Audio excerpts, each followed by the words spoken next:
देखिए तीसरे चरण का मतदान है और बहुत ही दिलचस्प हो रहा है। देखते हैं कि इस बार परसेंटेज कितना होगा। और टीवी स्क्रीन पर आप देख रहे हैं तमाम न्यूज़ 24 के संवाददाता लगातार ग्राउंड जीरो पर डटे हुए हैं। तीसरे चरण का आखिरी चरण का मतदान है। सौरभ कुमार दरभंगा से जुड़े हुए हैं, अमिताभ ओझा किशनगंज, अमित कुमार मधेपुरा और पूर्णिया से जयप्रकाश हमारे साथ मौजूद हैं और स्टूडियो में मेरे साथ डिप्टी एडिटर संजीव त्रिवेदी हैं। उनके पास भी हम चलेंगे थोड़ी देर में, लेकिन सबसे पहले सौरभ आपके पास आ रही हूं। देखिए 1 घंटे से ज्यादा का वक्त हो चला है, 1 घंटे से ज्यादा का वक्त हो गया है। तस्वीर दिखाइए जरा मुझे वहां की कि अब कैसी हलचल है, कितनी तस्वीर बदल गई है 1 घंटे में।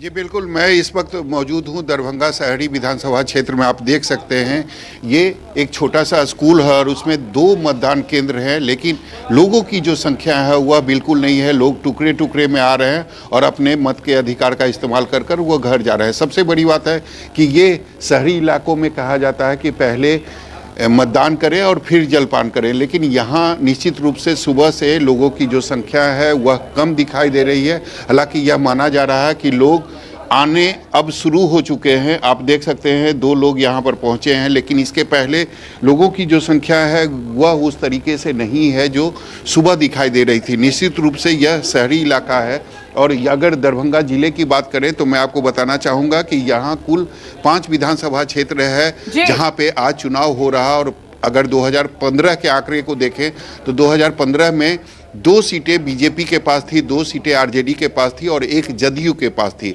तो निश्चित रूप से यह जो आखिरी चरण का चुनाव है यह काफ़ी महत्वपूर्ण है और ऐसा माना जा रहा है कि यह जिसके पक्ष में होगा बिहार में सरकार उसी की बनेगी। जी, सबसे महत्वपूर्ण यहाँ पर विपनेश ये बात है और अपने संवाददाताओं से पूछना बहुत जरूरी होगा, क्योंकि अब तक 165 सीटों पर मतदान हो चुका है, 2 चरणों को अगर हम मिला लें विपनेश, और हम पाते हैं कि इन 165 सीटों पर मतदान के बाद कोई भी दल ये नहीं कह रहा है कि जी हमारी जीत होने जा रही है, हम 122 लाने जा रहे हैं। सबों की नजर इसी चरण पर है, इस 78 सीट पर है। और सीमांचल का इलाका, दरभंगा, मधुबनी, इन सब इलाकों में मुस्लिम मतदाताओं के मन में क्या है, सबसे महत्वपूर्ण सवाल आखिर यही है।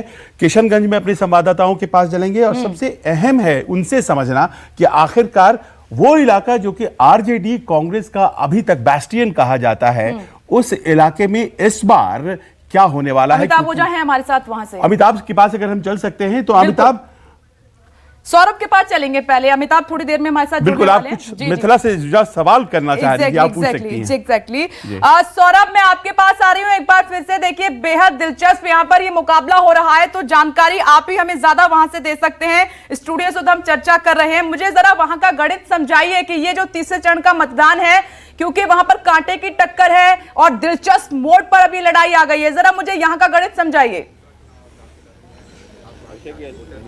जी बिल्कुल, मैं जिस मतदान केंद्र में खड़ा हूं आपको पहले दिखाना चाहूँगा कि यहाँ पर पुष्पम प्रिया चौधरी जो पुलर पार्टी की प्रेसिडेंट है वो यहाँ पर पहुँच गई है। और जिस तरीके से आपने देखा होगा कि इनका शुरू में यानी कि जो एंट्री हुई थी राजनीति में वह काफ़ी रोचक तरीके से हुई थी। इन्होंने अखबार में एक फुल पेज का ऐड दिया था और खुद को मुख्यमंत्री का दावेदार बताया था। वो यहाँ पर अपने मतदान केंद्र पर पहुँच गई है और कुछ ही देर के बाद वह अपने मत के अधिकार का इस्तेमाल करेंगी। सबसे बड़ी बात है कि इन्होंने सौरभ अगर ये संभव है तो जरा बात कीजिए, पुष्पम प्रिया जी से जरा बात कीजिए, क्या कह रही हैं मैडम।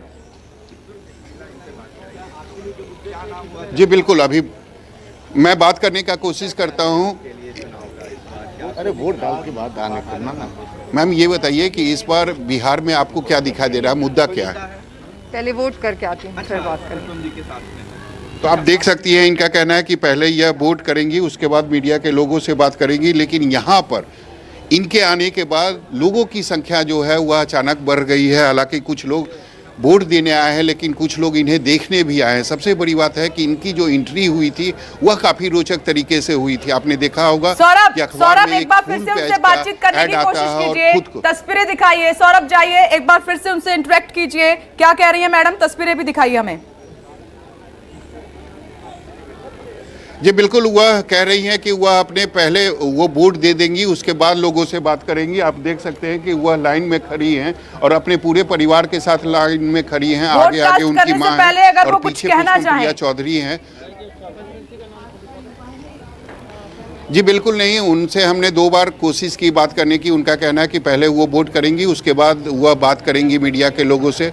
और सबसे बड़ी बात है कि अगर मिथिलांचल की बात करें तो मैं आपको बताना चाहूँगा कि ऐसा माना जाता है कि मिथिलांचल के लोगों का प्यार जिसे मिलता है सरकार उसी की बनती है। और ऐसे भी अगर आप देखेंगे हिंदू धर्म में माना जाता है कि मिथिलांचल के जो पंडित जी होते हैं, कि यहाँ पर जो ब्राह्मण मतदाता हैं वो बड़ी संख्या में रहते हैं और एनडीए के पक्ष में रहते हैं। एनडीए यहाँ पर मजबूत है, लेकिन यहाँ पर यादव वोट भी ज्यादा है, यानी कि महागठबंधन को यहाँ पर सीधी टक्कर मिल रही है। इसीलिए मैंने सवाल किया था कि दिलचस्प मुकाबला है, टफ फाइट है, कांटे की टक्कर है यहाँ पर। जी बिल्कुल, इस बार भी सीधा मुकाबला दिखाई दे रहा। और यहाँ मैं जिस मतदान केंद्र पर खड़ा हूँ, यहाँ पर भी जो लोग हैं वह मिथिलांचल के लोग हैं और उनका निश्चित रूप से जो प्यार है वह एनडीए के तरफ है। हालांकि पहले भी एनडीए के तरफ रहा, लेकिन सबसे बड़ी बात है कि इस बार हालांकि जो बाढ़ प्रभावित इलाके हैं उसको लेकर लोगों में जरूर मौजूदा मुख्यमंत्री के खिलाफ थोड़ी सी नाराजगी है, लेकिन जिस तरीके से हाल के दिनों में मुख्यमंत्री ने वह नाराजगी जो है वह दूर करने की कोशिश की गई थी और हर एक जो बाढ़ पीड़ित परिवार थे उनको उनके अकाउंट में 6,000 रुपये भेजे गए थे। और तत्काल प्रभाव से जिस समय बाढ़ आया था उस समय जो लोग थे उनको 1,000 रुपया भेजे गए थे। तो निश्चित रूप से लोगों की नाराजगी इसके बाद थोड़ी सी कम हुई है, लेकिन अभी भी लोग इससे ज़्यादा नाराज इसलिए हैं कि हर साल बाढ़ आती है और हर साल कोई जो सरकार रहती है, मौजूदा सरकार रहती है, वह कोई परमानेंट व्यवस्था नहीं कर पाती है। निश्चित रूप से इस मुद्दे को लेकर लोगों में नाराजगी जरूर दिखाई सौरभ, आप अपनी नजर बनाए रखिएगा। अपडेट के लिए मैं एक बार फिर से आपके पास लौटूंगी। देखिए 78 सीटों पर मतदान लगातार जारी है। 78 सीटों पर न्यूज़ 24 के संवाददाता मौजूद हैं, चप्पे चप्पे से हर एक अपडेट आपको दे रहे हैं और तस्वीर भी दिखा रहे हैं। बड़ी कवरेज लगातार जारी।